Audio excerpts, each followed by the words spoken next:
Hey everybody, I wanted to talk to you about insulin resistance today. So I'm going to read you a definition because I think it's important for you to understand what it is. But insulin resistance is a condition in which the body's cells become less responsive to the hormone insulin. So what does that actually mean? Your pancreas puts out insulin to decrease the sugar in your bloodstream and to force it into the cells to help the cells with their metabolism and function. When you become insulin resistant, your body is less responsive to this mechanism that is allowing the sugar from the blood to get into the cells to be functional. So you end up having a higher blood sugar. Ultimately, this can end up causing diabetes, which is obviously a metabolic and pathologic situation.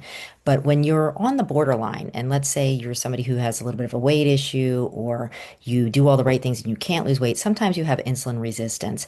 And there's a lot of different causes for it. Sometimes it's genetics. You can't really change who your parents are and what they gave you, but you can work with obviously those tools. Obesity can cause this.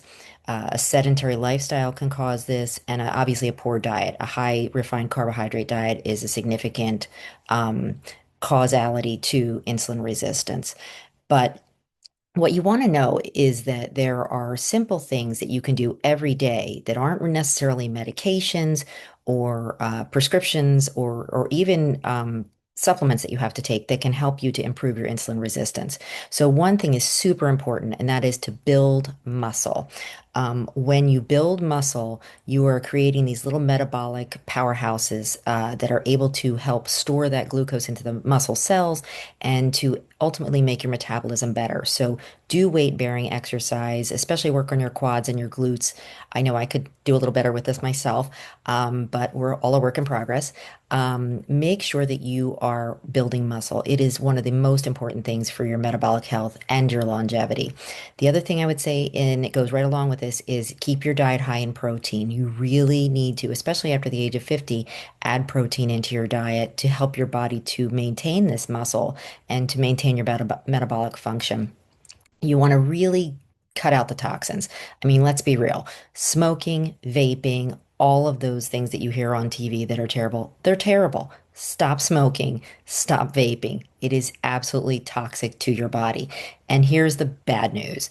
Drinking alcohol is as well. It affects your liver, and obviously in moderation, most things are acceptable to some degree. And I understand everybody likes their little glass of wine and things like that. But if it is ever an option for you just to cut out alcohol, it's only going to help your metabolic health.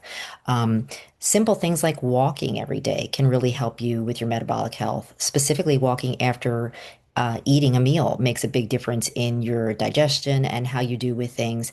And then simple things like sunlight are important. Here in Florida, we have no shortage of sunlight, but I know certain places do.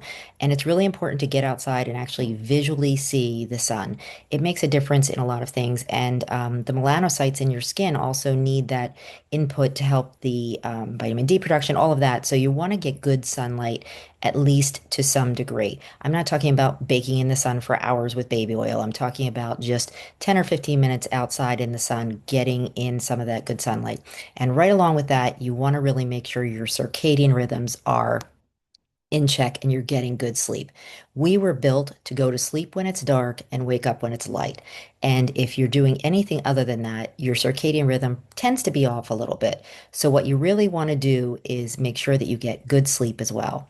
So I hope this helps a little bit with information about insulin resistance. I know it's a very deep topic and this is just a very superficial uh, overview, but these are things that all of us can do, and it doesn't require paying anything, and it doesn't require buying anything or taking any medication. If you want some more tips like this, please like and subscribe, and hopefully we can give you some more as time goes on.